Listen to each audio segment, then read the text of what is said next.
Je vous propose maintenant un petit rappel sur la représentation de fractions, de différentes fractions, à commencer par la fraction 1 tiers. Alors je sais, c'est écrit 0 tiers, j'aimerais pas vous spoiler trop vite l'exercice. Alors comment on fait pour représenter 1 tiers?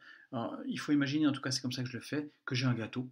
Et puis si je veux faire un tiers de gâteau, ben, qu'est-ce que je fais? Je coupe mon gâteau en 3. Alors ici, vous l'avez vu, je l'ai coupé en 3. Et donc si je veux un tiers de gâteau, bah, je prends une tranche parmi les 3 que j'ai. Donc voilà comment on représente un tiers de gâteau. Euh, Comment je représenterai un cinquième de gâteau? Bien, un cinquième de gâteau, une fois mon gâteau, je le prends, je ne divise pas en 3, mais je divise en 5. Et si je veux donc un cinquième de gâteau, ben, je prends une part parmi les 5. Voilà. Maintenant, plutôt que de prendre un cinquième de gâteau, je pourrais vouloir prendre 3 cinquièmes. Alors, qu'est-ce que c'est que 3 cinquièmes d'un gâteau? C'est pas un gâteau que je divise en 5, puis ensuite je divise encore en 3. Ça ferait un quinzième de gâteau. Non, je veux des cinquièmes. Voilà, ici j'ai représenté des cinquièmes. Maintenant, si je veux pas un cinquième, mais que je veux 3 cinquièmes, ben, je prends 3 tranches. Je prends 3 fois un cinquième. Et voici la représentation donc de 3 cinquièmes. Voilà, je pourrais pousser le vis jusqu'à 4 cinquièmes. Mais allez, soyons fous. 5 cinquièmes. Donc 5 cinquièmes, ça fait un gâteau entier. Ça fait 1. Ah oui, 5 divisé par 5, ça fait 1. Voilà. Maintenant, ici, j'avais envie de représenter 6 cinquièmes. Et ça, en général, vous me dites que c'est pas possible, dans un premier temps.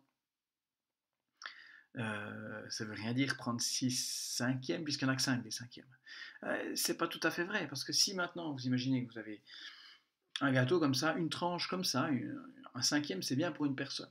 Donc vous aimeriez faire ce gâteau-là, et vous savez que la grandeur optimale pour vos invités, eh bien, ce serait de découper le gâteau en 5, puis de leur donner une part. Voilà. Mais vous êtes 6, quelle horreur. Bah, qu'est-ce qu'on fait? Ben, ma foi, on fait un gâteau de plus. Je fais un gâteau de plus, et puis, bah, j'arrive à faire des cinquièmes, et j'arrive à faire 6 tranches, puisqu'au total, j'ai 10 tranches, j'ai 10 cinquièmes, si j'ai deux gâteaux. Donc voilà comment on représente 6 cinquièmes. On fait des cinquièmes, mais ma foi, un gâteau ne suffit pas. Donc une fois qu'on a épuisé nos 5 cinquièmes ici, ben on prend un deuxième gâteau et on rajoute un cinquième supplémentaire. Et donc on pourrait augmenter. Voici 7 cinquièmes, 8 cinquièmes, et puis on arrive jusqu'à 10 cinquièmes avec deux gâteaux. 10 divisé par 5, ben ça fait 2, il faut deux gâteaux. Et puis si j'augmentais encore, si je voulais, je sais pas, 12 cinquièmes, eh bien il faudra encore un gâteau supplémentaire pour avoir les deux tranches qui me restent à faire. Voilà. De même, bah, je pourrais prendre de petites tranches, par exemple ici des dixièmes. Ici j'ai 10 dixièmes, c'est-à-dire un gâteau.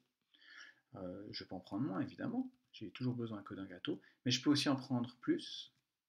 Voici par exemple 14 dixièmes. Donc j'ai besoin de deux gâteaux.